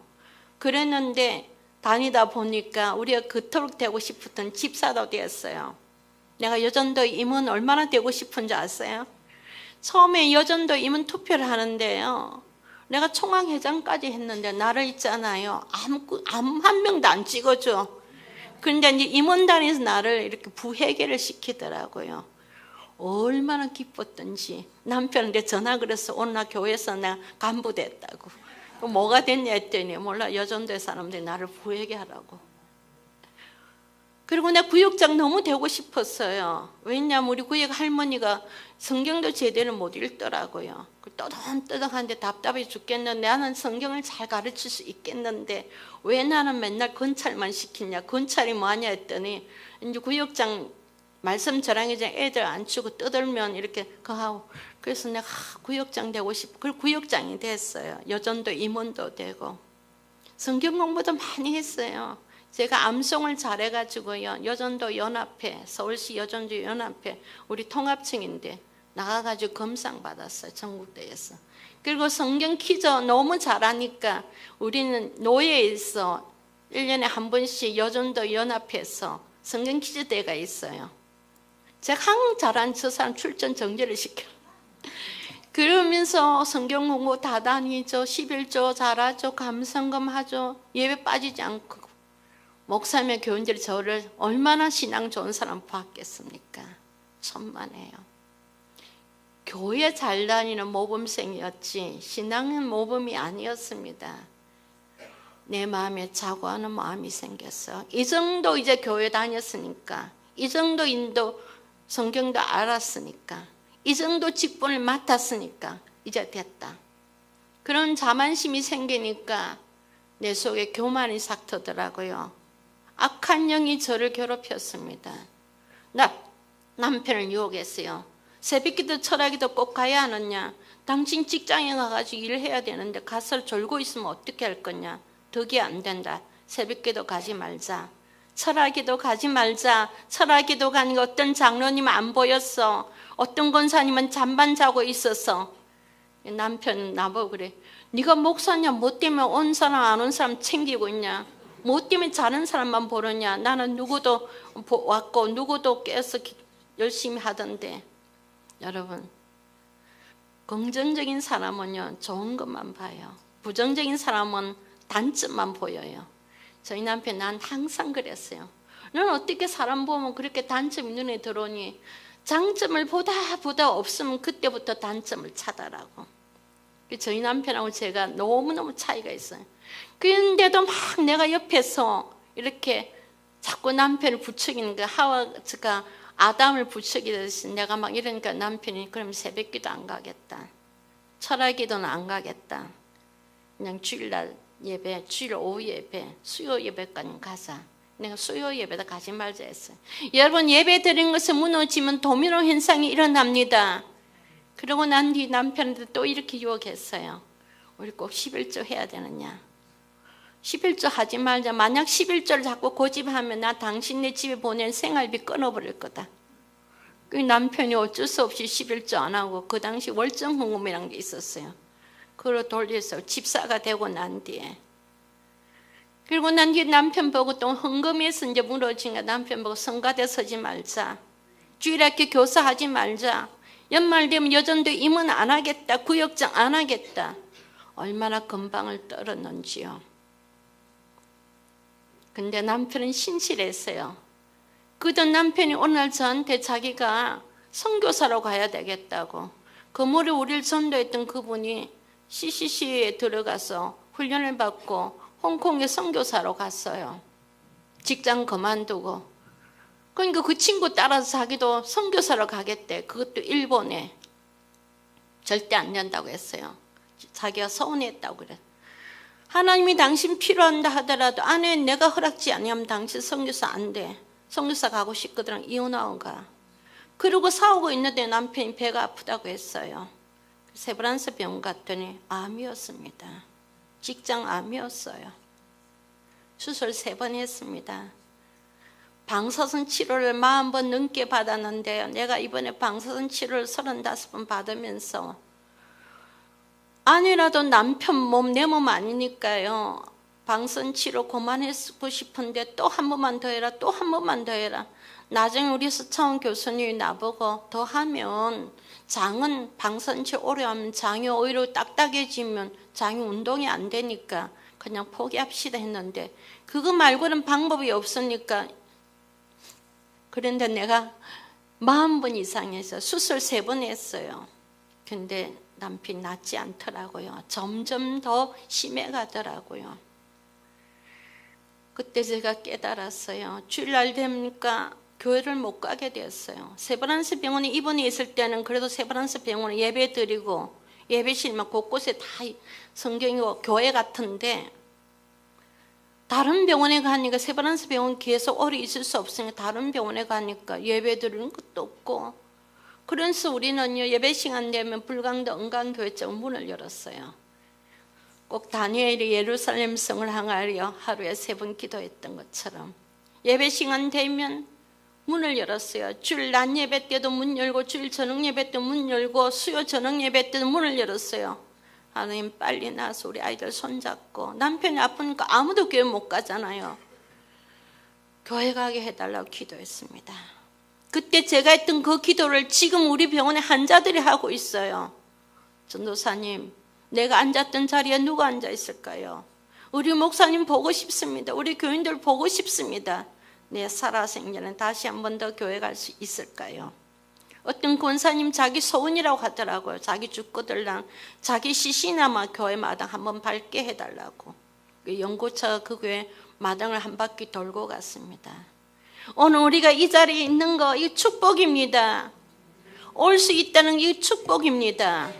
예배 드리겠다 안 드리겠다 금방 떨지 마시기 바랍니다. 오고 싶어도 올 수 없는 그런 날이 올 것입니다. 그때 후회하지 마시기 바랍니다.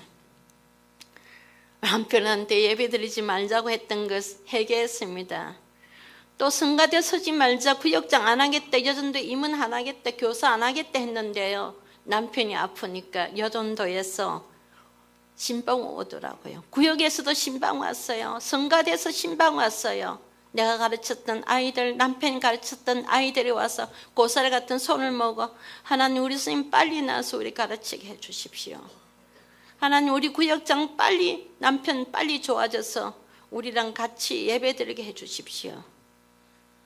얼마나 내가 양심이 찔린지 모릅니다.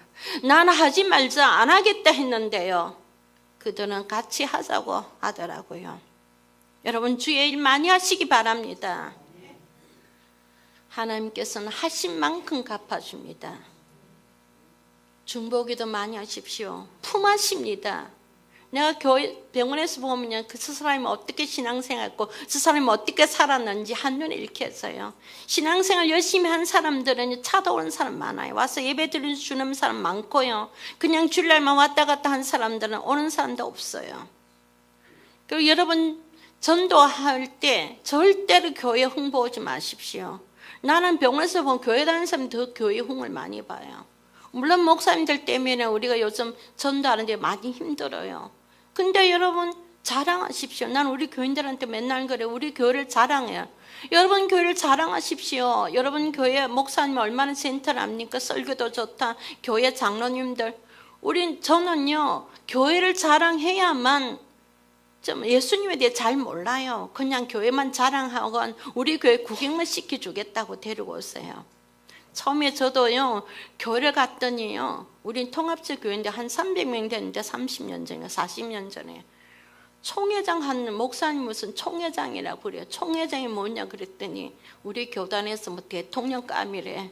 대통령이라고 그러더라고. 아 그러냐, 그 노인네가 한 달에 한 번은 꼭 그 노인네가 설교하는데 너무 길게 하는데 그 노인네가 무슨 얘기를 하냐면 우리 동네 그때는 단독 주택이었는데 가면서 큰 집은 다 은강교회 편말 붙어 있다고, 우리 교회 10년만 넘으면 다 부자 된다고 그런 기복적인 얘기를 하더라고요. 아, 순복음교회만 그런 줄 알았더니 장로교도 그런 얘기 하구나 싶었어. 그래서 내가 여보 일단 10년 다녀봅시다. 그래서 10년은 이제 다 다녀요. 10년 다니면 또 뭐라고 하냐면 우리 교회에서 장로님들이 우리 교회는 20년 다니면 금반지 한도를 준대. 그러면 어차피 다니는 거 금반지 한도 받고 가야 20년을 또 다녀요. 그러다 보면 이제 신앙이 자라잖아요. 그러니까 여러분 다니면서 큰 집은, 나는 그랬어요. 우리 여기 불광당 큰 집은 다 우리 교인들이다. 저 태유병 산부인과도 우리 교회 집사고 저기 장수학과도 우리 교회 장로님이다. 그러면 자랑을 하고 나요. 하도 자랑할 게 없으면 우리 채섭 장로님은 기도 짧게 안 불러. 자랑하십시오. 예수 잘 모릅니다. 그리고 그렇게 막 나 사형리 들고 다니면서 자랑 전도했는데 안 들어요. 그 복잡한 거네. 그래서 CCC 사형리 그 새로 만들어야 된다. 우리 남편 그 새로 만들려고 하다가 그냥 못 만들었어요. 전도는 어떤 사람이 한 줄 아세요? 병원에 계셔서 선생님이 잘 아시겠지만 중환 환자가 한 명 났잖아요. 그럼 나가면 말 안 하는데도 입소문을 내가 환자를 데리고 와요. 어떤 사람은 KTX 타고 부산에서 데리고 와요. 저분이 나를 고쳤다고. 자기 돈 써가면서 데려옵니다. 구원의 감격이 있는 사람은 전도하지 말라고 하더라도 하게 되어 있어요. 우리 속에 구원의 감격이 없기 때문에. 저는 80년 6월 15일만 되면요, 그 손세만 목사님 부부를 꼭 제가 초청해서 식사 대접하고 선물 드립니다. 저희 부모님보다 저를 갖다가 더 예수 믿게 해주신 분 아닙니까?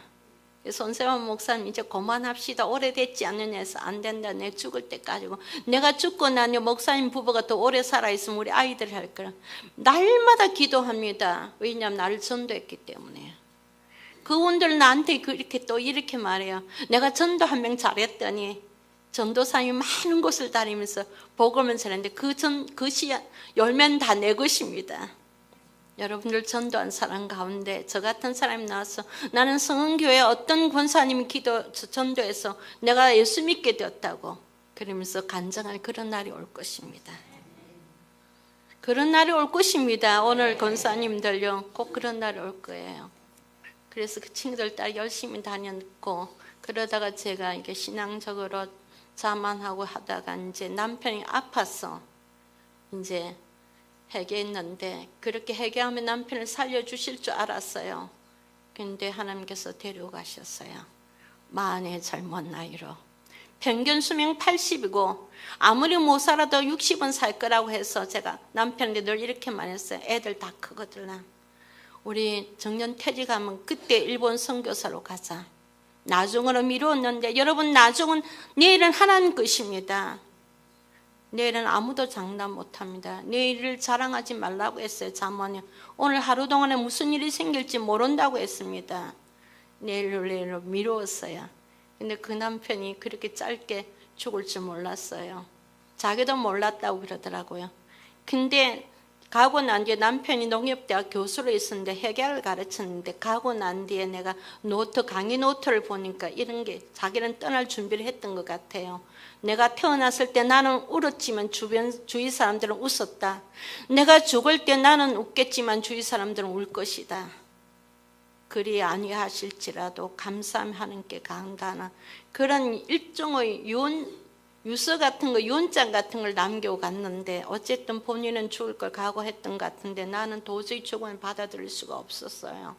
그래서 구급차 안에서 남편 눈을 감고 죽었어요. 근데 눈을 감겨야 되는데 그런 생각 없었어요. 담임 목사님도 지금 병원 중환자실에 들어갔는데 우리 집에 오셨어요. 같이 구급차를 탔어요. 남편 살려내지 않으면 목사님 보고 저 예수 안 믿을 거라고, 절대 예수 안 믿는다고. 이런 하나님 같으면 나 예수 안 믿는, 얼마나 우리가 기도했냐, 목사님 기도 얼마나 했느냐고. 저는 철하고 금식하며 기도해서 산기도도 했어요. 온갖 기도원 다 다니면서 기도했어요. 그런데도 하나님이 안 살려준다면 저는 그런 자녀는 하나님 안 믿는다고. 데리고 가실 것 같으면 진작 데리고 가시죠. 왜 이렇게 고생 시키다가 3년 만에 데려가시냐. 나는 이렇게 자네는 하나님 안 믿는다. 예수 안 믿는다고 그랬어요. 하나님이 여기 있는 것도 아니면 하나님 앞에 삿대질을 했습니다. 당신 정말 살아있다면 왜 이런 짓은 기적이 보여달라고 막 그랬어요. 근데 제 옆에 있던 딸아이 그때 5학년짜리였어요. 큰애인데 지 아빠 눈을 지가 감기면서 엄마 아빠는 죽은 것이 아니고 잠자는 거야. 우리는 부활 때 다시 아빠를 만날 수 있을 거야. 그럼 새끼손가락 내밀었어요. 엄마 아빠는 죽었지만 엄마는 아빠처럼 병든 자들을 위해서 평생을 바치겠다고 약속해달라고 했어요. 예수 안 믿을 거다. 네 아빠 죽었는데 무슨 하나님이냐. 우리 예수 믿지 말자. 이제 예수 안 믿을 거다. 엄마 이제 절에 다닐 거라. 목사님 들어합시고 그냥 염장을 지려는 거죠. 그런데 목사님도 옆에서 뭘 하냐면 이건 아이 음성이 아니고 하나님의 음성이 죽은 남편 앞에서 빨리 약속하라고 하도 막 손을 끌어당기는 거예요. 그래서 어쩔 수 없어서 목사님 하도 채근하니까 우리 딸아이 손가락 내 손가락이 터지는 그 순간 참 아이러니하게도 믿음은 선물이라고 부활의 소망이 믿어졌고요. 하나님 나를 사랑한다는 것이 믿어졌습니다. 그래서 그날 약속을 했죠. 남편처럼 병든 자들 위해서 평생을 바치겠다고 약속을 했어요. 하도 이 기도원 저 기도원 다니면서 하도 많은 우리가 아픈 사람 다 죄인 취급당했어요. 그래서 내가 꼭 저런 기도원 가는 사람들, 아픈 사람들을 기도원 못 가게끔 해야지. 그러면서 내가 병원에서 목회를 해야만 되겠다 싶어서 딸애하고 약속을 했어요. 나중에 딸한테 물었어요. 너 하필 왜 아빠 죽었을 때 그런 약속 하자고 했니? 그랬더니 엄마 우리가 보았지 않았느냐고. 아빠가 죽어가는 몸을 이끌고 전도하는 거 우리가 보았지 않았냐고. 맞습니다. 저희 남편은 병든 몸을 이끌고 전도했어요. 직장한 말기 화장실 갈 수가 없어서 기저귀를 차고 다녔어요. 기저귀를 차고서도 성가대 섰고 기저귀를 차고서라도 아이들 가르쳤어요. 대학교에서도 중간고사 기간에 시험 기간만 이렇게 나가도 된다 했는데도 자기가 아이들 가르쳐야 된다고 학생들 가르쳐 나갔어요. 그런 상태에서 비틀거리면서 기저귀 차고 다니면서 병원마다 다니면서 전도했어요. 한 번은 내가 어떻게 전도하는 것이 따라갔더니 을지로 있는 메디컬 센터를 갔는데 사람들 여러 명 입원해 있는데 남편이 가가지고 이렇게 말하더라고요. 여러분 저를 좀 보십시오. 보라 안 하더라도 구경거리였어요. 뼈만 남은 말기암 환자가 환자복도 아닌 사복을 입고 들어가니까 사람들이 다 쳐다봤어요. 저는 암 환자입니다. 말기암입니다. 저는 병원에서도 못 고치는 사람입니다. 저는 지금 통증이 너무 심합니다. 서 있지도 못하고 막 안절부절하는. 근데 여러분 저는 예수 믿습니다. 저는 예수 믿기 때문에 천국에 대한 소망이 있습니다.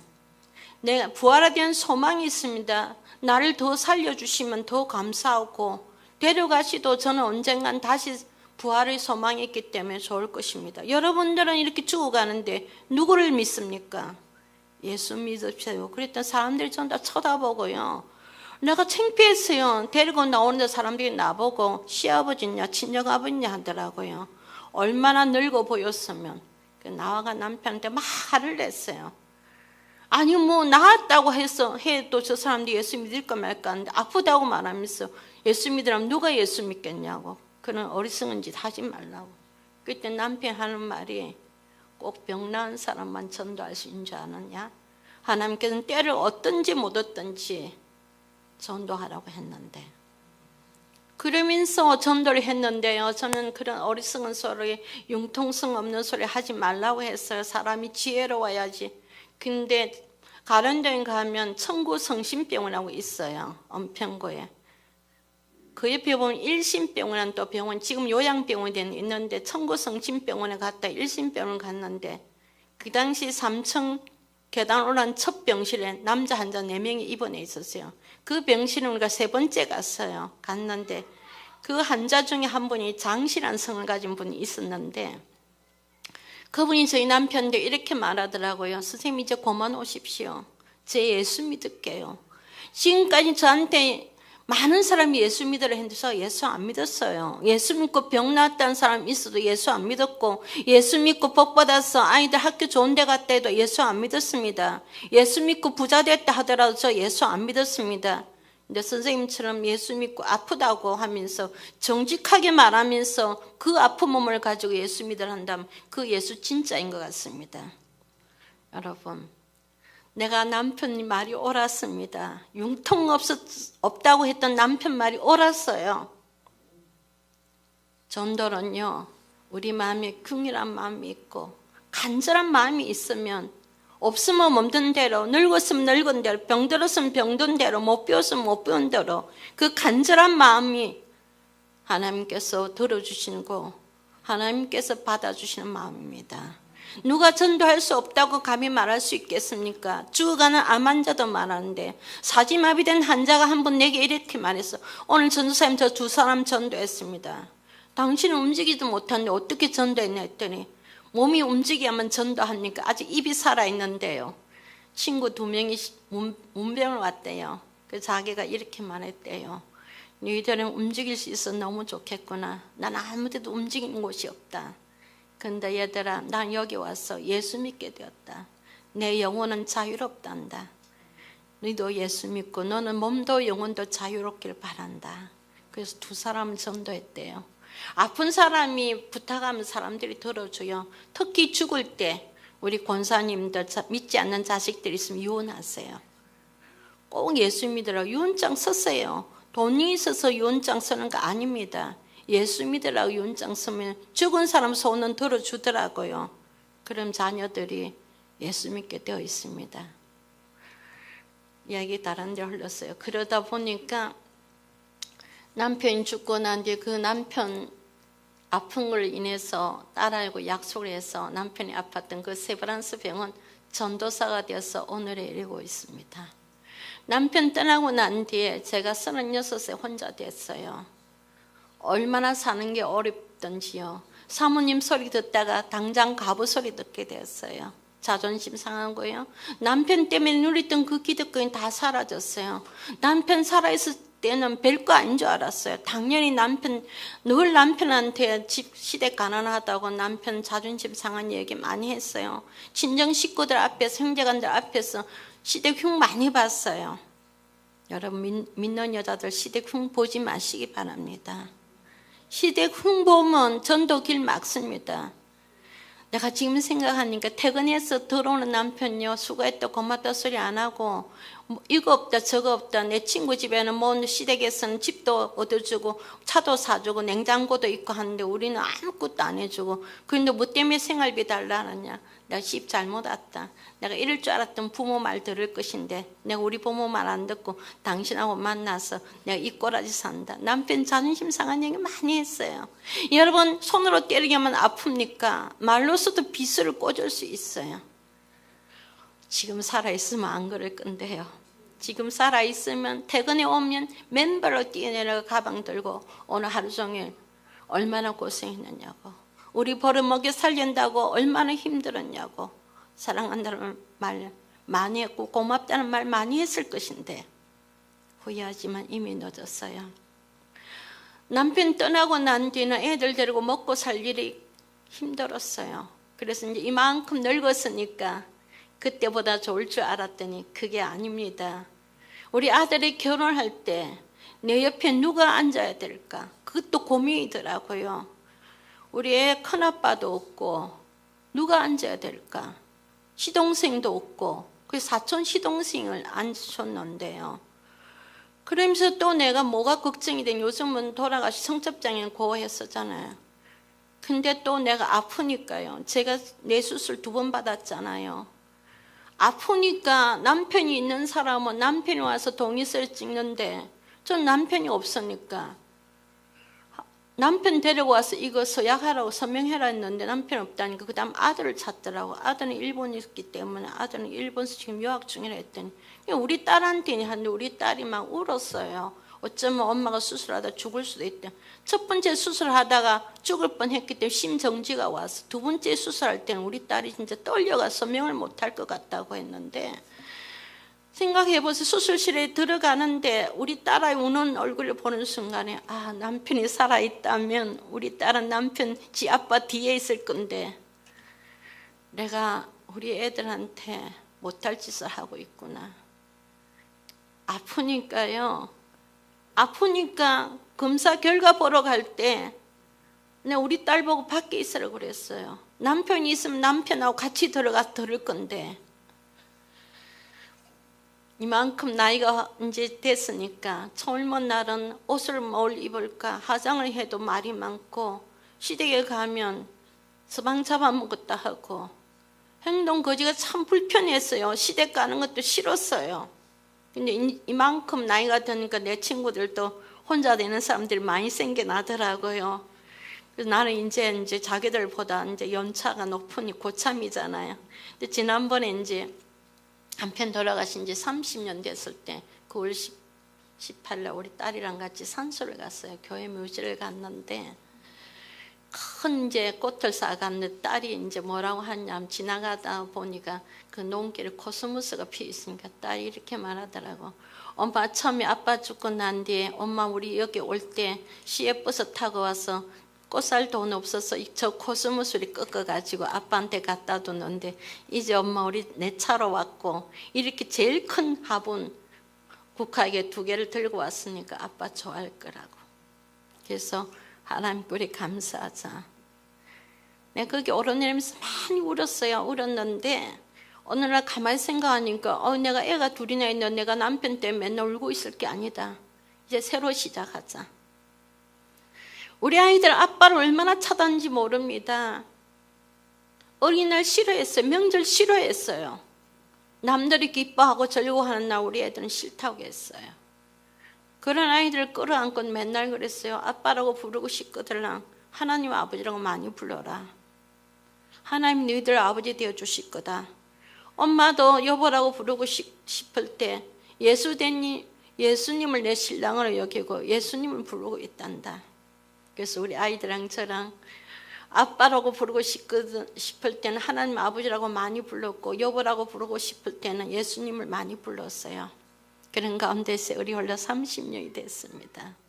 하나님 우리 아이들 아버지 되어 주셨어요. 아들아이 아빠 죽고 난 뒤에 목욕탕 가라면 혼자 가기 싫다고 해서 동네 아저씨들 붙여주면 안 간다고 울고 때를 쓰고 했는데 그 아들아이 컸어. 아빠가 못한 일본 선교 지가 대신한다고 일본에 지금 홋카이도에 있는 삿포로 인터내셔널 처치라고 국제교회에서 사역하고 있습니다. 지난번 한국 사람으로서 일본 교단에서 첫 번째 안수받은 목사가 되었어요. 아들아이는요 아빠가 못한 일본 선교를 하기 위해서 어릴 적부터 지는 그걸 꿈을 가지고 기도했다고 그래요.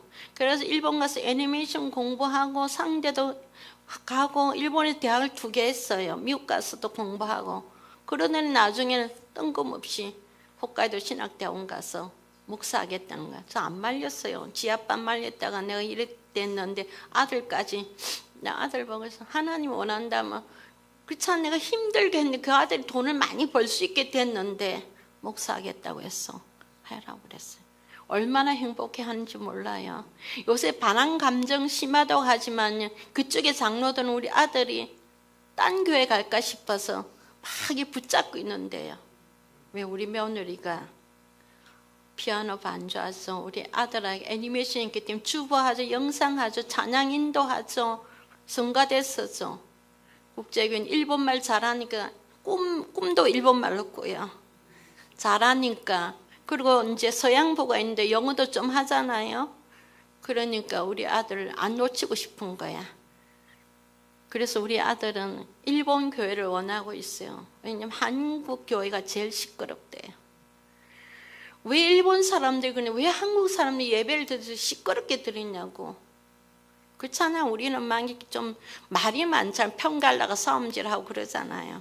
일본 사람들 그런 거 없대요. 그냥 조용하게 믿는데 어쨌든 간 아들아이는 선교사가 됐어요. 여러분 애들 뭐 되라고 하지 마십시오. 저는 우리 아들아이 재울 때 꼭 기도하고 재웠어요. 딸아이는 제가 재울 때 성경 읽히가 재웠어요. 우리 딸아이 중학교 때, 초등학교 5학년 때 아빠 죽었는데 중학교 가가지고 상처를 많이 받았어요. 담임선생님이 너 결손가정의 아이니까 문제아이 될 거라고 특별히 요주의를 하면서 우리 애를 챙겨본다고 그러니까 우리 딸아이가 와가지고 엄마 내가 요주의 인물이야 한데 내가 결손가정에 아빠 없다고 하니까 내가 탈선할까 싶어서 담임선생님 나를 불러가지고 자꾸만 이것저것 캐묻고 있다고. 그러던 아이가 하나님께서 아버지 되어 주셔서 성경 읽혀가 재웠던 아이는 한국예술종합학교 나와서 지금 작가로 시나리오 작가로 일하고 있어요. 하나님 아버지 되어 주셨어요. 하나님이 저희 남편 되어 주셨습니다. 젊은 나 혼자 되어서 저것들 데리고 어떻게 먹고 살아갈까 날마다 남편 무덤에 가서 울었던 저, 아무것도 못하겠다고 했던 저를 하나님이 전도사로 세워주셨어요. 남편이 아팠던 그 세브란스 병원에 전도사로 세워주셨어요. 그냥 남편이 아팠던 그 병원은 우리 일반적 60세까지인데 저보고 정신직으로 해라고 했는데 제가 머리 수술하고 나니까 아무래도 이렇게 동작이 빨라지지 않고 그래서 제가 또 전공의들하고 나이 차이가 너무 많으니까 따라갈 수가 없어요. 우리 스님도 아시다시피 우리가 어느 정도 의사 아니라도 의학용어 정도는 알아야만 알 수 있잖아요. 근데 제가 이제 자꾸만 생기는 의학용어가 많아지고 오늘 막 열심히 하나를 외워놓으면 내일 되면 2개를 잊어버리니까 이건 내가 민폐겠구나 싶어서 후배들한테 물려주고 나왔는데요. 나와가지고도 환자들 지금 부르면 가고 한데 요양병원 정도. 그래서 제가 남편하고 죽은 남편 앞에서 딸아이고 약속했던 걸 지키고 세브란스 병원 퇴직하고 난 뒤도 이렇게 지키고 있습니다. 제가 이제 오늘 이 성경 본문을 제가 택한 이유가 있습니다. 제가 힘들고 어려울 때마다 이 사도 바울의 고백을 제가 좋아했어요. 모든 것을 잃어버리고 난 뒤에 사도 바울이 어떤 사람이었습니까? 가말리엘 문화생, 그 다음에 천막 치는 사람, 요새 말하면 그거예요. 건설회사 회장이었어요.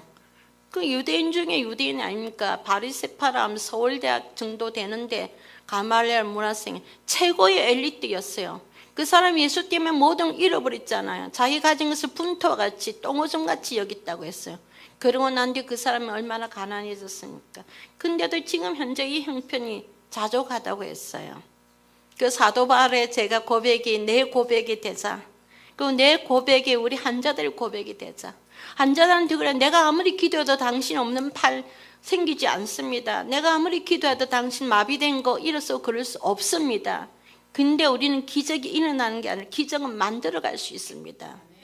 내가 보십시오. 내가 재활 치료를 하면서요, 사실 왼쪽이 안 움직여졌어요. 손이 또 우리 엄마 말 연체동물 같다. 손이 힘이 없으니까 박수를 칠 수가 없었어요.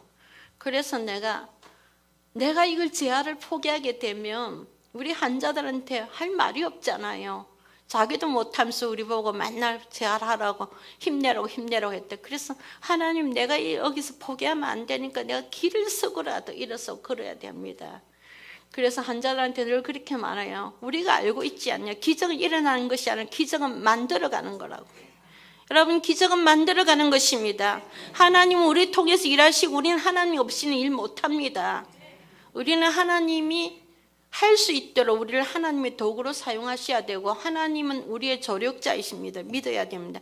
하나님 우리가 능력 주시면 못할 일이 없습니다. 그래서 오늘 제가 우리 환자들, 내가 엄청나게 좋아하는 환자들 세 명을 동영상을 가져왔어요. 3개 다 보여줄 건데, 하나 세진한 애는 어린애인데 걔는 내가 4살 때부터 봤어요. 태어나면서부터 기형아였어요. 보육원에 버려진 애를 양집사라고 자기 양어머니가 걔를 입양을 해가지고 훌륭한 선수를 만들었어요. 수영 선수를 만들어가 유소년 세계 수영 선수권 대회 가서 메달을 엄청 많이 받았어요. 15살이 우리나라 최연소자로 성균관 대학에 수석으로 졸업하고 지금 이제 NIU에서 공부한다고 하는데, 그의 영상을 보여줄 거면 자식 공부 못한다고, 자식 못났다고 절대 불평 못할 것입니다. 그 다음에 황영택이라는 성악가입니다. SBS 스타킹이라는 데도 나왔을 거예요. 폴포츠, 휠체어 폴포츠하고 나왔다는데 이 친구는 하반신이 마비되면 여러분 폐활량이 적어서 호흡하기 힘든데 거기다 복대를 묶고 해가지고 승악가가 됐어요. 그 다음에 이홍승 집사라고 이분은 폐혈증이 걸렸어요. 그래서 두 팔 자르고 다리 두 다리 잘랐어요. 죽을 수밖에 없는데 그 교회 교인들이 살렸어요. 그 신앙으로 중보 기도로. 오늘 이 세 사람을 보면 기적은 일어나는 것이 아니라 기적은 만들어가는 거. 그리고 아픔은 아픔으로 끝나는 것이 아니라 아픔은 새로운 시작이라는 것을 제가 간증한 것보다 더 많은 감동을 받을 것입니다. 기도하겠습니다.